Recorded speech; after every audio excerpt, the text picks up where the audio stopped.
हाँ जी भाई, नमस्कार दोस्तों। आपके अपने रेलवे साइंस स्पेशल बेंच में सभी का स्वागत है।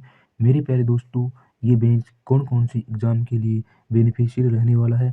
सो गाइस, जैसा कि यहाँ पर आप देख सकते हैं, NTPC, group D, ALP, RPF technician, JE others exam के लिए बहुत ही महत्वपूर्ण रहने वाला है।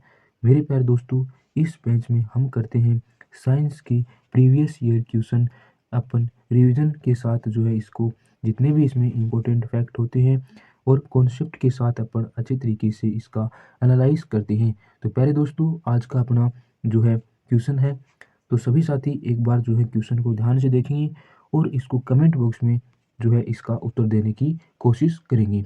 तो मेरे प्यारे दोस्तों, आज का अपना क्वेश्चन है, साइट्रिक अम्ल का प्राकृतिक स्रोत क्या है। तो इसका जो करेक्ट आंसर होगा वो क्या होगा? संतरा इसका बिल्कुल करेक्ट आंसर हो जाएगा।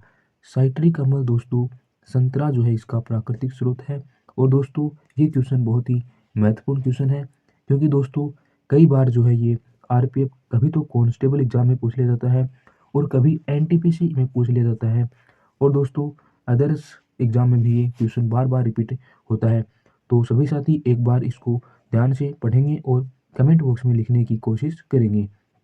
अब दोस्तों, इस क्वेश्चन से जितने भी इम्पोर्टेंट फैक्ट बनते हैं, जितने भी इम्पोर्टेंट पॉइंट बनते हैं, उन सभी के बारे में अपन अच्छी तरीके से डिस्कस करेंगे, ताकि कोई भी क्वेश्चन इससे रिलेटेड है वो मिस न रहे। तो प्यारे दोस्तों, अपन जानते हैं सिट्रस फल के बारे में। तो सिट्रस फल क्या होता है? सिट्रस फल एक ऐसा होता है जो साइट्रिक अम्लों वाले फलों को क्या कहते हैं? सिट्रस फल कहते हैं। तो इस इम्पोर्टेंट फैक्ट को भी आपको अच्छी तरीके से रिमेम्बर करना है। अब दोस्तों, अपन आगे की ओर बढ़ते हैं और जानते हैं इसके और जो क्वेश्चन बन सकते हैं। तो यहाँ पर आप देख सकते हैं, सिट्रस अम्ल जो है उसके उदाहरण की यदि बात की जाए तो नींबू, संतरा और अंगूर, ये जो फल होते हैं वो सिट्रस अम्ल के अंतर्गत आते हैं।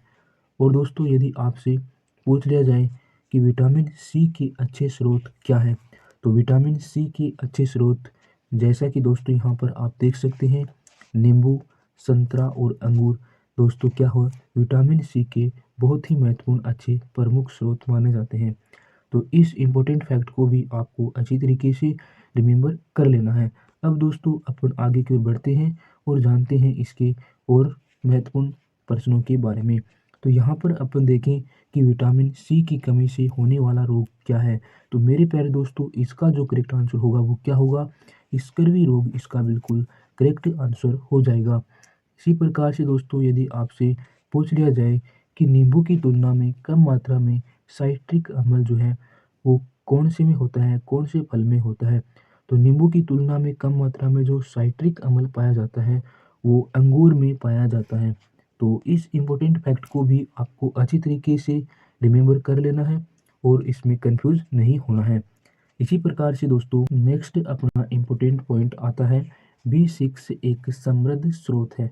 तो B6 का एक समृद्ध स्रोत है, उसका उदाहरण यदि आपसे पूछ लिया जाए, जैसा कि दोस्तों यहाँ पर आप देख सकते हैं, B6 के प्रमुख स्रोत में केला फाइबर है और पोटेशियम और विटामिन है।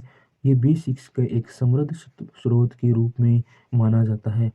और जैसा कि दोस्तों, यदि आपसे पूछ लिया जाए कि अंगूर और इमली में कौन सा अम्ल पाया जाता है, तो मेरे प्यारे दोस्तों, सभी साथी एक बार कमेंट करेंगे, इसका जो करेक्ट आंसर होगा वो क्या होगा? टार्ट्रिक अम्ल इसका बिल्कुल करेक्ट आंसर हो जाएगा। और दोस्तों, यदि आपसे पूछ लिया जाए कि एसिटिक अम्ल में कौन सा अम्ल पाया जाता है, तो एसिटिक अम्ल में दोस्तों सिरका पाया जाता है। तो इस प्रकार से आप इनको अच्छी तरीके से रिमेम्बर कर लेना है। तो दोस्तों, इसी प्रकार से अपन आगे की ओर बढ़ते हैं और जानते हैं नेक्स्ट इसके इम्पोर्टेंट फैक्ट के बारे में। तो जैसा कि यहाँ पर आप देख सकते हैं, फार्मिक अम्ल दोस्तों किसमें पाया जाता है? तो फार्मिक अम्ल जो है वो मधुमक्खियों और लाल चींटियों के जो डंक में पाया जाता है। तो इस इम्पोर्टेंट फैक्ट को भी आपको अच्छी तरीके से रिमेम्बर कर लेना है। और दोस्तों, यदि आपसे पूछ लिया जाए कि संतरा या नींबू और या आंवला में कौन सा अम्ल पाया जाता है, तो इसके अंदर कौन सा अम्ल पाया जाता है? साइट्रिक अम्ल या एस्कॉर्बिक अम्ल पाया जाता है। इसी प्रकार से दोस्तों यदि हम देखें कि दही में कौन सा अम्ल पाया जाता है, तो दही के अंदर लैक्टिक अम्ल पाया जाता है।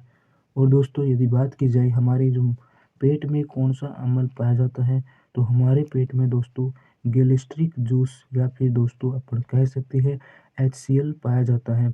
मेरे प्यारे दोस्तों, इसी प्रकार से यदि बात की जाए टमाटर में कौन सा अम्ल पाया जाता है, तो इसका करेक्ट आंसर क्या होगा? ऑक्जेलिक अम्ल इसका बिल्कुल करेक्ट आंसर हो जाएगा। तो प्यारे दोस्तों, जितने भी क्वेश्चन बन सकते हैं उन सभी के बारे में मैंने अच्छी तरीके से डिस्कस किया है और एनालाइज किया है। मेरे प्यारे दोस्तों, मैंने ये जो बैच चलाया था, ये दोस्तों बहुत अच्छा सोचकर चलाया था, लेकिन दोस्तों आपका कोई रिस्पॉन्स नहीं है, यानी कि आप इस बैच में कोई सीरियस नहीं है, कोई भी बंदा इसको जो है अच्छी तरीके से नहीं ध्यान से देख रहा है। तो आज के लिए इतना ही। जय हिंद, जय भारत एंड टेक केयर।